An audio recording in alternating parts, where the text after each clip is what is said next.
Ok. Am, no sé si puede ser más temprana porque dependemos totalmente de la coordinación del espacio que nos dé. Esperemos a que nos contesten hoy eh, y dependiendo de cuál sea su respuesta para el espacio, si hay temas con que sea a las 7, resolvemos a ver qué hacemos en estos casos. ¿Sale? ¿Alguna otra duda?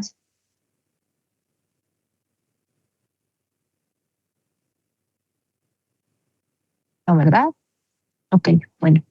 Si no hay otra duda, entonces Disculpe, maestra, es que no escuché. ¿Qué día tentativo era el examen? el sábado.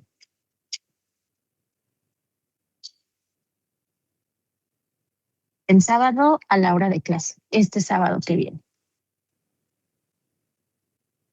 Ok, gracias. Igual la tarea también sería para el sábado. ¿Alguna otra duda?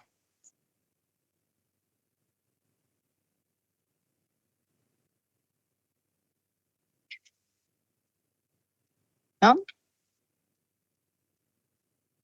¿Cómo cuántos ejercicios son? ¿De qué? ¿Del examen? Ajá. Del examen normalmente son alrededor de entre 3 y 4 ejercicios. Tienen tanto ejercicios prácticos como algunas preguntas teóricas. Ahora, vamos a hacer la lista. A ver, primero,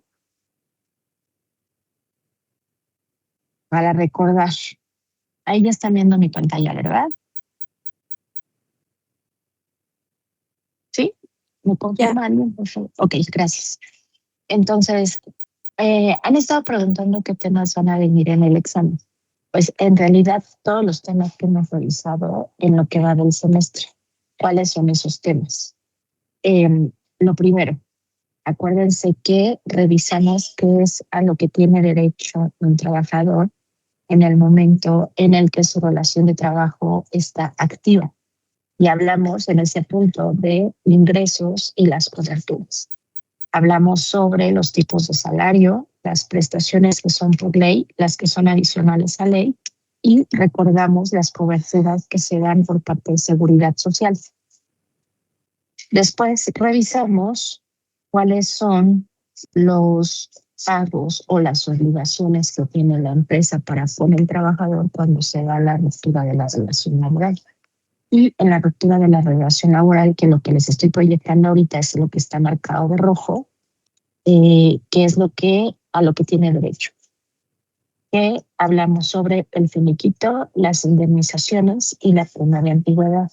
Acuérdense que dijimos que el finiquito se paga el 100% de las veces, independientemente de cuál sea el motivo o la causa de salida y de cuál haya sido su antigüedad en ese momento. Y para las indemnizaciones y la prima de antigüedad, pues depende totalmente de en qué momento se dio la salida y por qué causa se dio. Y dijimos que cualquier causa de salida la podríamos clasificar en estas que les estoy proyectando: muerte, invalidez, rotación y jubilación. Y la rotación, que es cómo rotan los trabajadores dentro de las empresas, incluye separación voluntaria y los dos tipos de despido. Y una vez que revisamos esa parte, pues ya vimos qué sucede cuando un trabajador llega a su etapa de jubilación, cuáles fueron las fuentes de ingreso o han sido las fuentes de ingreso en la vejez. Revisamos qué es lo que se llevan por parte de Seguridad Social, tanto para generación de transición como para la generación de cuentas individuales. Comentamos algunos otros tipos de fuentes de ingreso en la vejez. El tema más robusto en fuentes de ingreso en la vejez es la parte de seguridad social. Para aquellos que no la han tomado, es importante que repasen los ejercicios prácticos que dieron con Carlos. Eh, y por supuesto, lo primero que hay que ver ahí en esta parte de seguridad social es la generación. Acuérdense que toda aquella persona que empezó a cotizar antes del 1 de julio del 97 es generación de transición, y las personas que empezaron a cotizar después de esta fecha son generación de cuentas individuales, ¿no? Entonces, de aquí, lo que les comentaba, ¿no? Tipos de salario, los revisamos, vimos cuánto es el salario mínimo de cada zona, vimos cuáles son las prestaciones de ley, cuáles son las prestaciones adicionales, qué prestaciones se dan en especie, qué prestaciones se dan en efectivo. Revisamos también cuáles son de aquellas prestaciones por ley los mínimos establecidos, junto con los artículos que dan un sustento legal a estas prestaciones mínimas que establece la ley. Y lo que les decía, en la parte de seguridad social, pues vimos todas las coberturas, recordamos y mencionamos más bien todas las coberturas que se dan, concentrándonos en la parte de retiros y sentido de edad avanzada y vejez. Y para la parte cuando se rompe la relación laboral, lo que es el finiquito, lo que significa, y además que se paga siempre, vimos la prima de antigüedad con su sustento legal en el Federal del Trabajo, artículo 162. Platicamos que su pago depende del momento y la causa de salida. Revisamos la regla de pago, que son 12 días por salario diario topado por la antigüedad generada. Y acuérdense que el salario diario topado, de acuerdo a los artículos 485 y 486 de la misma Ley Federal del Trabajo, deben de ser al menos un salario mínimo, como máximo 2 salarios mínimos. Y también revisamos que el pago de esta prima de antigüedad depende de las causas de separación. Y aquí lo que más les va a servir va a ser este cuadro resumen que hicimos, en donde dividimos los casos de pago a través de la antigüedad. ¿Qué sucede cuando la antigüedad es menor a 15 años? ¿Y qué sucede cuando la antigüedad es mayor o igual a 15 años? Y al hacer la clasificación por las causas de separación que mencionamos antes, podemos ver de acuerdo al artículo 162, pues en qué casos sí se paga y en qué casos la empresa no está obligada a pagar esta prima de antigüedad. Punto importante, una vez que el trabajador tiene 15 años de antigüedad, entonces la prima de antigüedad se vuelve un derecho adquirido. Es decir, no importa cuál sea la causa de salida, la empresa está obligada a pagarle esa prima de antigüedad al trabajador. Pero si tenemos un trabajador que tiene menos de 15 años de antigüedad, entonces la causa de salida va a ser lo que nos indique si hay que pagarla o no. Para quien tiene menos de 15, la empresa estará obligada a pagar su prima de antigüedad solo en caso de muerte, obviamente a los beneficiarios, caso de invalidez y en caso de despido injustificado. Para las causas de separación voluntaria, despido justificado y jubilación, si el trabajador no tiene 15 años de antigüedad al menos, la empresa no está obligada a pagar. Eso para primas de antigüedad. Obviamente, ya en prima de antigüedad y en finiquito ya tenemos ejercicios prácticos. Hicieron algunos ejercicios con Carlos en donde se calculó tanto el finiquito como la prima de antigüedad. Indemnización legal por despido. Y ojo, nos estamos concentrando en este tipo de indemnizaciones por despido porque es parte de los pagos que la empresa le tiene que hacer al trabajador cuando se rompe la relación laboral. Y nos estamos concentrando en la causa de despido. Puede haber algunas otras causas de separación en donde el trabajador tenga derecho a otro tipo de indemnización. Pero acuérdense que estamos hablando de casos en donde se tiene una relación formal de trabajo y definimos que la formalidad de esa relación laboral se va a dar cuando la empresa registra en seguridad social a sus trabajadores. Por lo tanto, estaría pagando las cuotas a seguridad social para que tengan los seguros que les corresponde en caso de cualquiera de las otras contingencias, que cuáles son riesgos de trabajo, enfermedades y maternidad, invalidez y vida, retiro cesantía en edad avanzada y vejez, y además guarderías y prestaciones sociales. Si se dan cuenta, en las coberturas de seguridad social no hay un riesgo que sea desempleo. Por eso es que le damos un tratamiento especial el cálculo de la indemnización que nos marca la Ley Federal del Trabajo cuando la causa de separación es por despido injustificado, que es cuando no se tiene un seguro pagado a través del IMSS para que el IMSS pague lo que sea que tenga derecho el trabajador. Por eso es que en ese caso pues tenemos que ver lo que nos dice la Ley Federal del Trabajo en caso de que se dé un despido injustificado. Acuérdense que el sustento legal para esta parte de la indemnización es el artículo 50, el 47 y el 89 de la Ley Federal del Trabajo.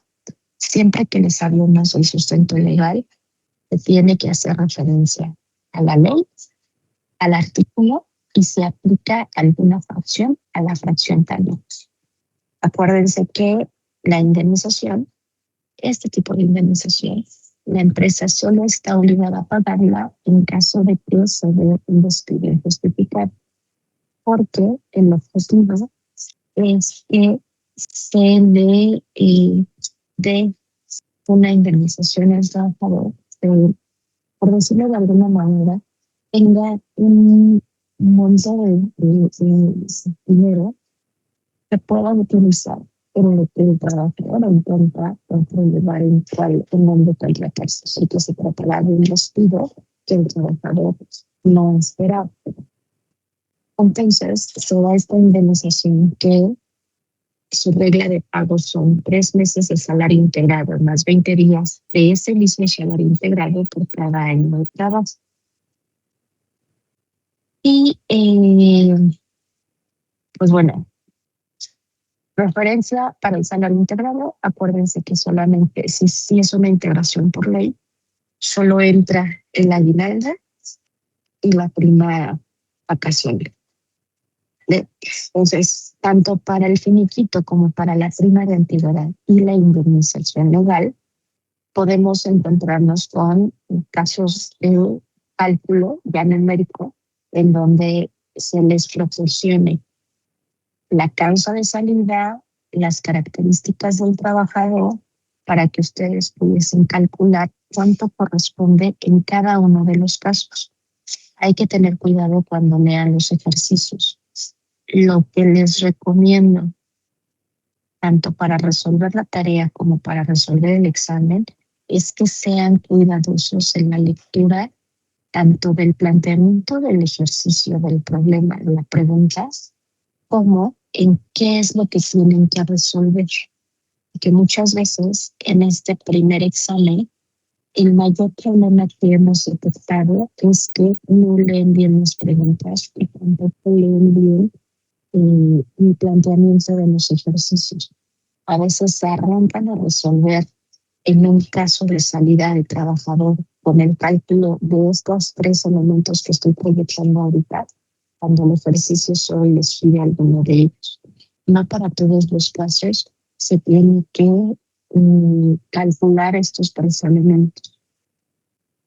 No en todos los casos les damos tampoco absolutamente todo lo que necesitan para los 3, porque va a depender de cuál es el planteamiento de la pregunta. ¿Dudas hasta aquí? No, espero que cada quien vaya haciendo su lista. Dime. ¿Los ejercicios de la tarea son nivel examen? De hecho, los ejercicios de la tarea son más pesados que los del examen. Si resuelven la tarea, tienen una muy buena guía para resolver el examen. Está diseñado así justo porque para la tarea la hacen en equipo y pueden discutir acerca de los casos de resolviendo dudas. Y si hacen la tarea, ya están preparados para el examen. ¿Alguna otra duda hasta aquí?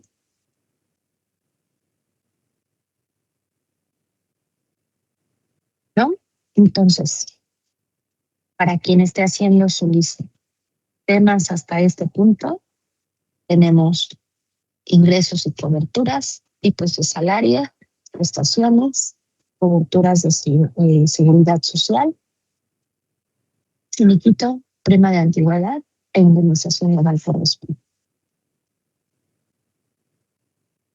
Y para el punto de retiro, pensiones por seguridad social, identificar requisitos y beneficios, cómo se calcula el beneficio para los que son generación de transición, los requisitos y cómo se calcula el beneficio para quienes son generación de cuentas individuales.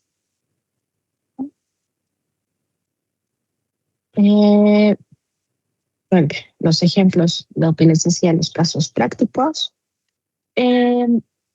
Luego vimos los tipos de planes de pensiones, que ya es dando la parte de seguridad social y en nuestra línea que les puse ahí como línea de vida, estamos ubicados ya en el punto final, que es en la jubilación. Quedamos que una de las fuentes de ingreso que pueden tener las personas en caso de retiro, pues es un plan privado de pensión. En los planes privados de pensiones revisamos 3 tipos de planes: beneficio definido, contribución definida y planes mixtos o híbridos. Vimos las características de cada uno de estos planes y ahí les en el tantito. Listo. Y también vimos algunos ejemplos de estos tipos de planes, como es un plan de beneficio definido, como es un plan de contribución, como es un plan mixto o híbrido. Principal característica del plan de beneficio definido es el beneficio se calcula a través de una fórmula que puede estar en función del tipo de salario o también por una función que dependa tanto de algún tipo de sueldo como de otro. En el caso de los planes de contribución definida, dijimos que define, tal cual el nombre lo dice, cuánto se debe a contribuir a una cuenta individual virtual.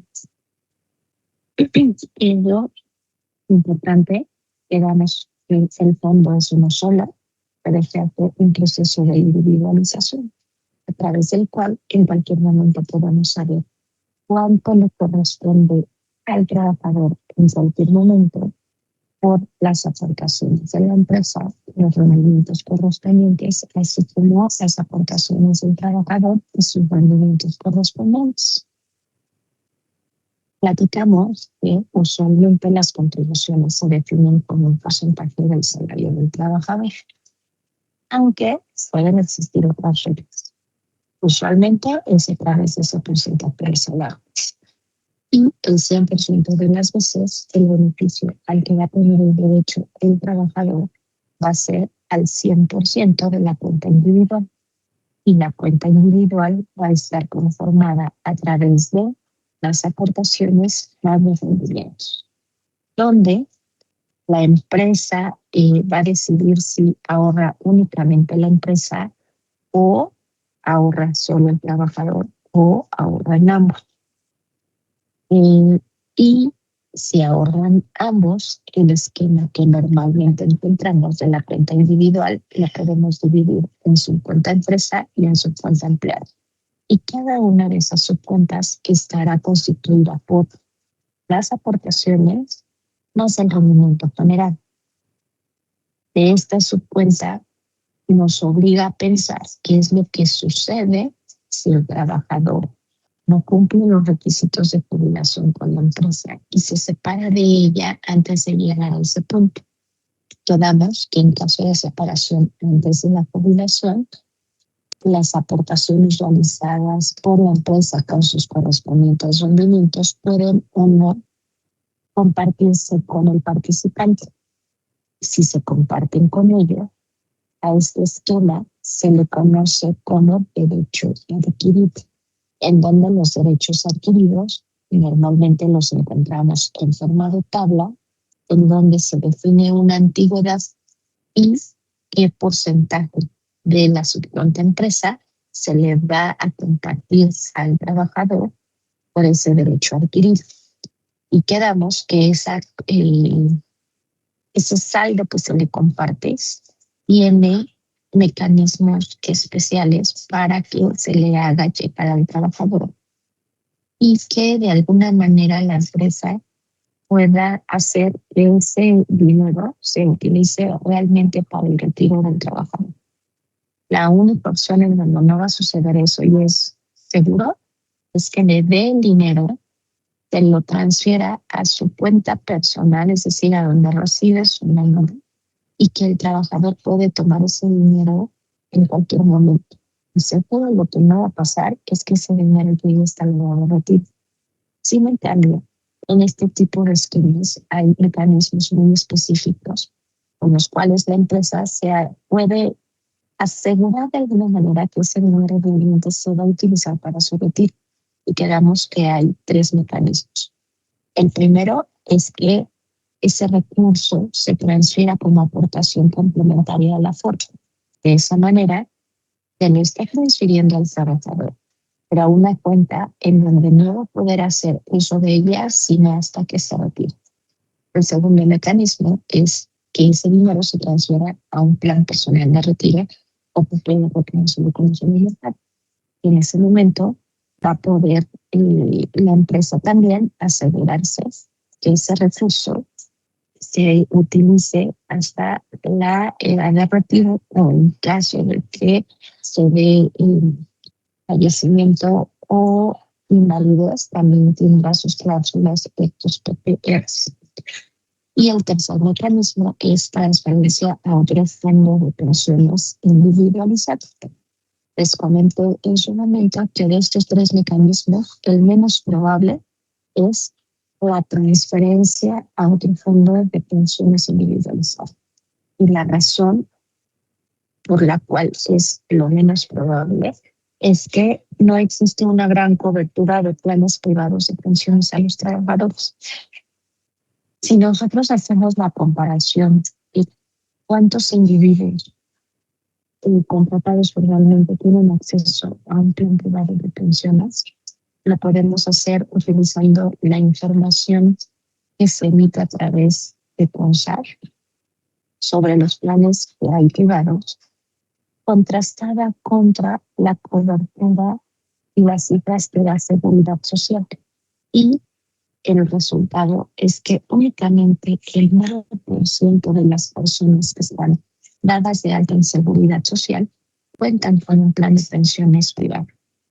Imagínense, ese 9% se reduce todavía más porque no se podría hacer uso de este mecanismo si el plan de pensiones de la empresa a la que se cambia el trabajador es de beneficio definido.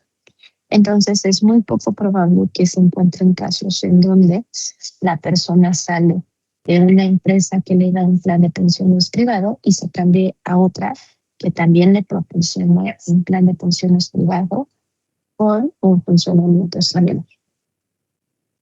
¿Y qué sucede con la parte de la subcuenta empleada? Quedamos que el fondo, esa parte de la subcuenta empleada le pertenece al trabajador independientemente del momento y la causa de salud. Cualquiera que sea el momento en el que se retire de la empresa, ese dinero que el trabajador aportó le habrá aportado de un salario ya ganado. Por lo tanto, sin importar la causa de salida, el monto correspondiente a la subcuenta empleada se lo tiene que entregar al trabajador, porque ese dinero ya solo se lo retuvieron. Lo puso después de haber ganado su salario. Y en los planes mixtos o híbridos dijimos que se define tanto una contribución definida como un beneficio mínimo garantizado. Y el beneficio siempre se debe definir como el máximo entre el saldo de la cuenta individual y el beneficio mínimo garantizado, en donde deben de ser montos comparables. Es decir, que ambos tenemos que tenerlos como un pago único o ambos debemos de tenerlos como pagos periódicos para que se puedan comparar y se pueda tener claro cuál es el beneficio al que tiene acceso el trabajador. Y quedamos que hay dos casos que pueden darse. El primero, en donde el saldo de la cuenta individual es más grande que el beneficio mínimo garantizado y por lo tanto el saldo de la cuenta individual es lo que se lleva el trabajador.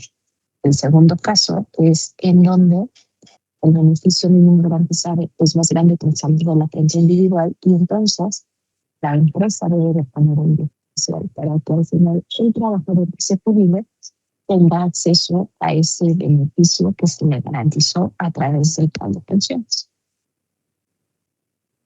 Algo que les comenté en su momento es que la mayoría de los planes de acceso a ingresos tienen definido como beneficio mínimo garantizado el equivalente a una indemnización legal por despido, que hace mucho sentido que al final del día el plan de pensiones privado es un mecanismo que la empresa puede utilizar para tener una sana rotación de los trabajadores, es decir, para que los trabajadores que llegan a de retiro tengan realmente un incentivo de sí jubilarse. Y si la persona que está trabajando sabe a qué tiene derecho, sabe que la edad avanzada no es una causa de despido justificado y que si se despide por esa razón, le tendrían que pagar una indemnización legal por despido, pues lo mínimo que le debería de ofrecer el plan para que el trabajador realmente tenga un incentivo de retirarse sería lo que le daría en caso de ese despido.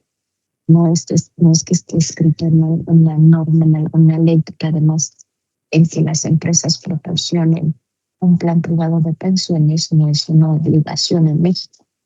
Los planes de pensiones privados son prestaciones que las empresas pueden dar como adicionales a sus trabajadores. Hasta aquí, ¿alguna duda? Además, estamos haciendo un recordatorio.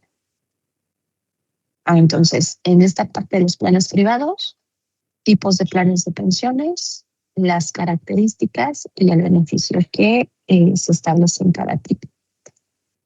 Y después vimos lo correspondiente al BPT, al represente de obligaciones totales. Para el cálculo del BPT, revisamos que tenemos que establecer cuáles van a ser nuestras hipótesis financieras, nuestras hipótesis actuariales y bajo qué supuestos vamos a hacer el cálculo. El caso más sencillo es suponer pagos periódicos en donde solo hay un punto en donde el trabajador puede tomar su beneficio. Es decir, no hay jubilaciones anticipadas, no hay jubilaciones diferidas.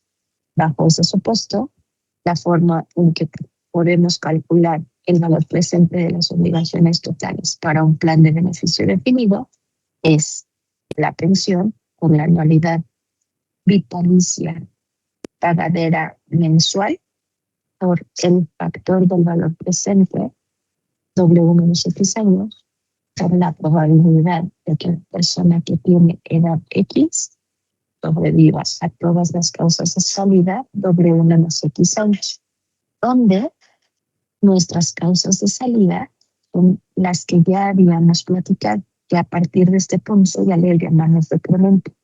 Pueden ser muerte, invalidez, rotación y jubilación. Y para poderlas medir, lo vamos a hacer con ayuda de las tablas de decrementos. Y quedamos que en probabilidades encontramos tablas de letalidad, tablas de invalidez y tablas de rotación. Eso nos lleva a hacer una distinción importante entre cuáles son los decrementos que nos interesan antes de que la persona llegue a la retiro y cuáles son los decrementos que nos van a interesar una vez jubilado. Antes de que la persona llegue a edad de retiro, nos van a interesar todos los decrementos. por finalidad recreación. Una vez que el trabajador llega a ese punto de retiro, el único documento que nos va a interesar en el plan de pensiones únicamente que parte del pago por deseo es el de médico. Si el plan de pensiones estableciera algún diferencial en el monto o invalidez, por ejemplo, entonces también tendríamos que medir las probabilidades de invalidez de jubilados. Pero eso ya va a depender de cómo esté establecido el beneficio y cuáles son las coberturas que se hacen a través de ese plan de pensiones privado. ¿Dudas hasta aquí? ¿No? Ok, vimos un ejemplo. Dime, te escucho. Pues hasta este punto es de donde viene el examen, ¿verdad? Correcto. Así es. Una pregunta. Ujú. Los mecanismos para transferir el dinero al asegurado era uno a un plan personal de retiro, otro a la FORE, ¿y cuál era el otro? A otro fondo de pensiones privado individualizado. Ok, vale, gracias. ¿Alguna otra duda?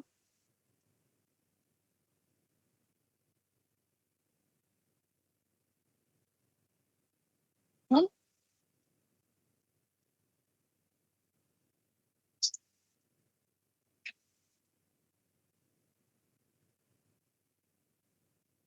Ok. Bueno, y después, ¿cómo se calcula el BPT del plan mixto? Vimos que para el plan mixto tenemos que si el beneficio va a ser el máximo entre el beneficio mínimo garantizado y el saldo de la cuenta individual, lo que podemos cuantificar es la obligación que la empresa va a tener que encontrar en el momento en que el participante se retire. Y entonces hay que tener en cuenta que lo que ya haya en la cuota individual es algo que ya está reservado en dinero, ya es una reserva, es un momento que ya existe en un fondo. Por lo tanto, ahí ya no hay nada que asumir como extra. Lo que se tendría que cuantificar como extra es en aquellos casos en donde el beneficio mínimo garantizado es más alto que el saldo de la compañía. Entonces, para el BPT tenemos dos casos. Si se proyecta que el saldo de la cuenta individual va a ser mayor al beneficio mínimo garantizado, el BPT es de 0. Pero en el caso 2, en donde planteamos que el beneficio mínimo garantizado será más alto que el saldo de la cuenta individual, entonces el BPT va a ser la diferencia entre el pago único, que aquí dijimos que el pago único pues es la pensión por la anualidad vitalicia pagadera mensual, menos el saldo de la cuenta individual, porque ese es el pedacito que está aquí pintado de verde, que es el que se llevaría como extra al trabajador, como extra a la cuenta individual.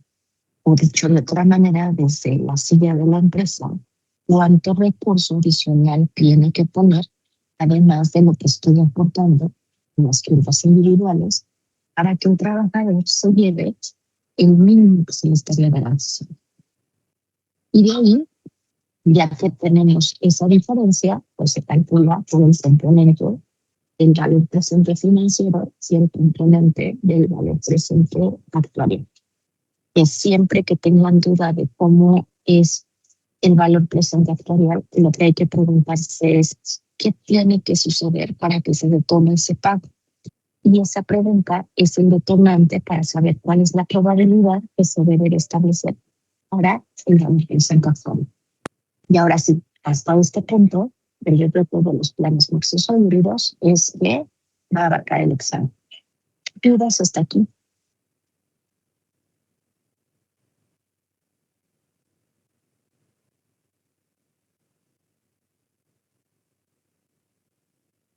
Yo sí tengo una duda. ¿no? Y es si podemos llevar algún formulario o algo para el examen. Vamos a llevar un tipo de formulario, pero ese se los vamos a proporcionar nosotros, que no se tienen que aprender de memoria. Los artículos. Luego, ¿qué dice exactamente el artículo 47? ¿Qué dice exactamente el artículo 50? O sea, el aprenderse el número de artículo no es algo que sea de nuestro interés que se aprendan de memoria, porque luego se la presencia. La ley es común que haya algunas variaciones de unos años a otros. Entonces, no es que se aprendan el número de artículo, lo que nos interesa es que aprendamos a leerlos y aprendamos qué artículos deben de ser utilizados en cada caso. Entonces,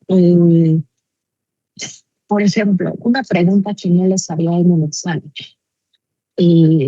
ponerles una, por ejemplo, relacionar dos tipos de información o dos columnas de información en donde de un lado tengan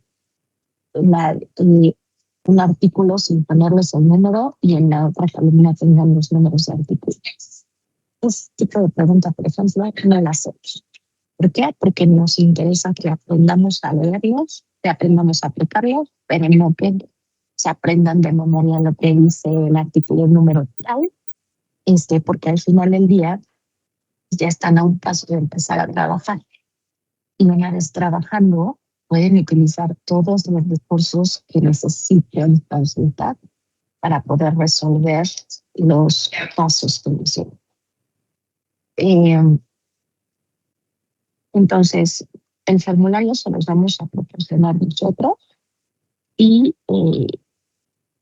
en realidad, déjenme ver, para proporcionárselos antes del examen, que ustedes sepan qué es lo que van a tener a la mano para consultar. ¿Alguna otra duda? Era justo de la mano de esto, es que ayer el ayudante nos dijo que podíamos llevar apuntes. Entonces yo estaba generando así como mi formulario, también poniendo algunos ejemplos para ver cómo se utilizan las fórmulas y demás. Ok, déjenme consultar bien entonces ese punto con Carlos para saber exactamente qué fue lo que ya les compartió y les confirmo hoy en la tarde.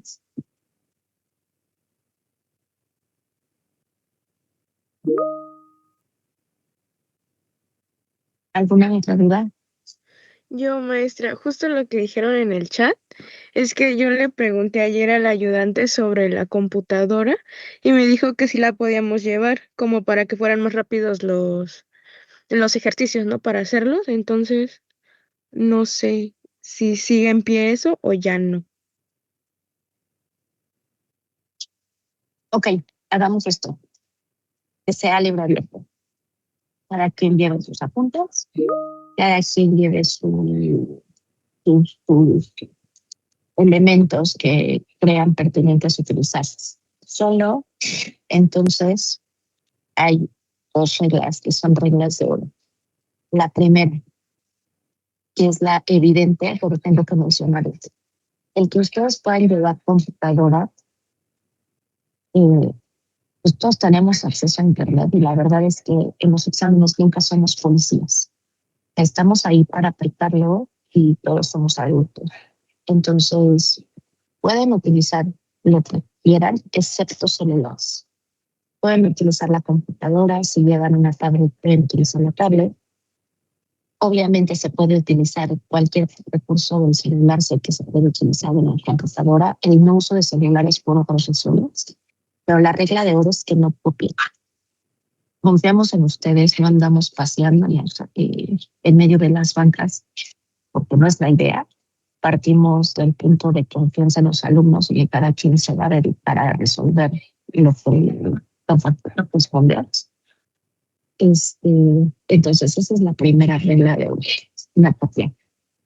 La segunda es que no se pueden prestar nada. cada quien tiene que llevar sus cosas. Entonces, esa es la otra regla. Cada quien lleva sus cosas, no se pueden prestar las computadoras, no se pueden prestar los apuntes, no se pueden prestar nada. ¿Sale? Entonces, dejémoslo así como ya Carlos les había mencionado. La verdad es que a mí me ganó Carlos, que yo quería platicar con él algo, pero no importa. Hagámoslo como ya Carlos los compartió. ¿Qué otra duda? ¿Esta grabación cree que la podría subir? Es que algunas cositas siento que no las tengo como completas y me gustaría como completarlas. Sí, claro. Yo creo que en un ratito la subimos. Vale, gracias. Leonardo, deja que nos confirme la combinación que va a pasar con el espacio del salón y vemos tu caso. ¿Qué más?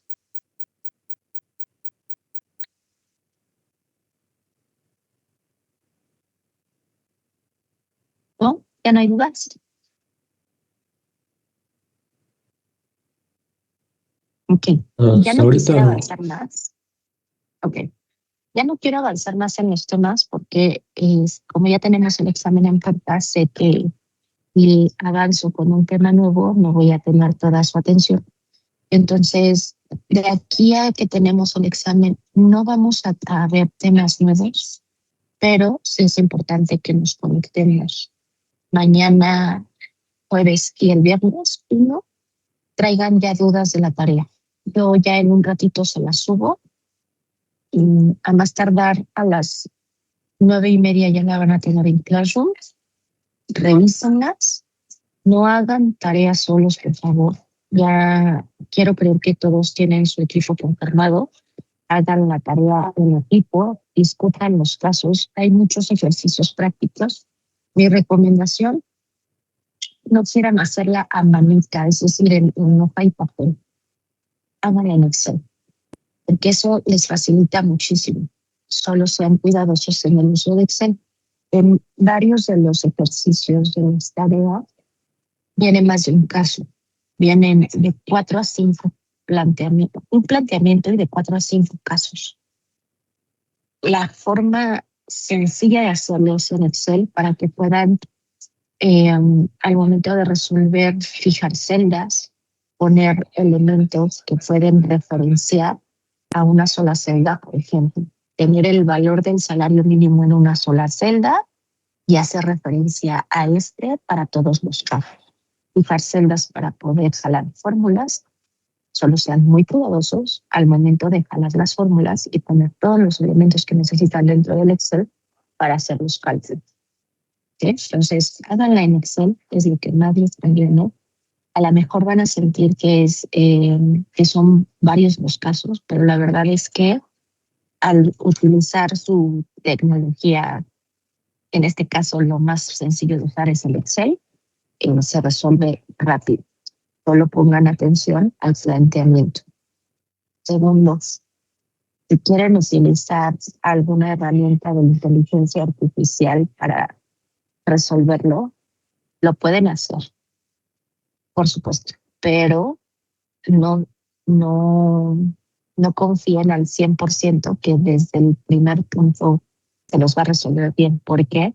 Para que la inteligencia artificial, sea la que sea que utilicen, haga bien sus ejercicios, ya debieron de empezar a educarla desde que empezaron a hacer ejercicios prácticos con Carlos. Y otra recomendación, quien quiera utilizar inteligencia artificial, darle los problemas y que les resuelva, yo lo utilizaría más bien como un método de comparación, porque depende de cuáles sean las instrucciones o lo que se le conoce generalmente como prompts, le proporcionen para que lo haga bien, lo haga más o menos o lo haga completamente mal. Siempre revisen lo que les proporciona, sobre todo en la solución de ejercicios numéricos y en los fundamentos legales, porque no siempre lo hace bien. Depende mucho de cuál sea, de cómo la han ido educando. Eso también es importante, ¿sale? Y si la utilizan, no está de más darle esa revisada que les comentaba y lo pueden poner en sus ejercicios. Tienen que poner los planteamientos. Si solamente ponen los resultados, no tenemos manera de decirles en dónde se equivocaron. O no podemos poner medios puntos o fracciones de puntos porque solo tendríamos el resultado y ese resultado es o está bien o está mal. Entonces es importante que pongan el planteamiento del problema. Josué, ¿es recomendable hacer el examen en Excel? Pues es muchísimo más rápido. Ahora, no es obligatorio porque entendemos que no para todos puede ser tan sencillo o tan factible llevar su computadora.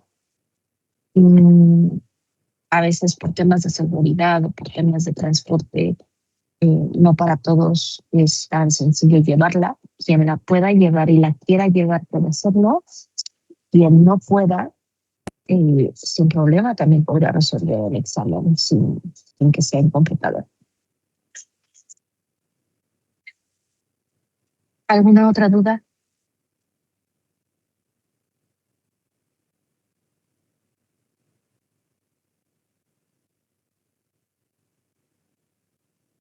Disculpe, profesora, me conecté un poco tarde, pero el examen entonces sería el sábado a las 7 de la mañana. En teoría, necesitamos confirmación de coordinación porque aún no nos respondes. Ya mandamos recordatorios. Yo espero que tengamos respuesta de ellos el día de hoy. Ok, gracias.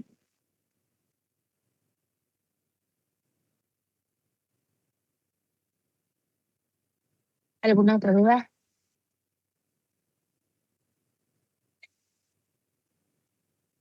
Entonces, que ¿la ya- tarea la suben al ratito? Así es, la Ok. subimos al rato. Ya les decía 9:30 máximo, ya vamos a tener la tarea en Classroom para que la puedan ya tener y la empiezan a resolver. ¿Vale? Voy a allá y también sobre la evaluación. Entonces, el día de hoy dimos un breve repaso de todos los temas que hemos realizado hasta este momento del semestre. Con esos temas que repasamos hoy pueden hacer su lista de temas. Si los quieren tener en lista, les subo la tarea y importante vernos mañana y pasado mañana para dudas de la tarea o dudas en general que tengan para el día del examen. Pues listo, a ver, déjenme un segundo porque alguien me escribió.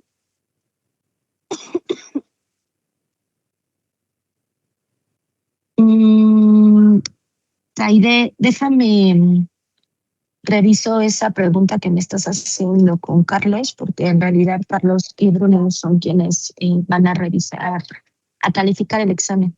Entonces, hoy lo platico con ellos y te respondo esa pregunta el día de mañana en la clase. Listos, que tengan bonito día. Nos escuchamos mañana.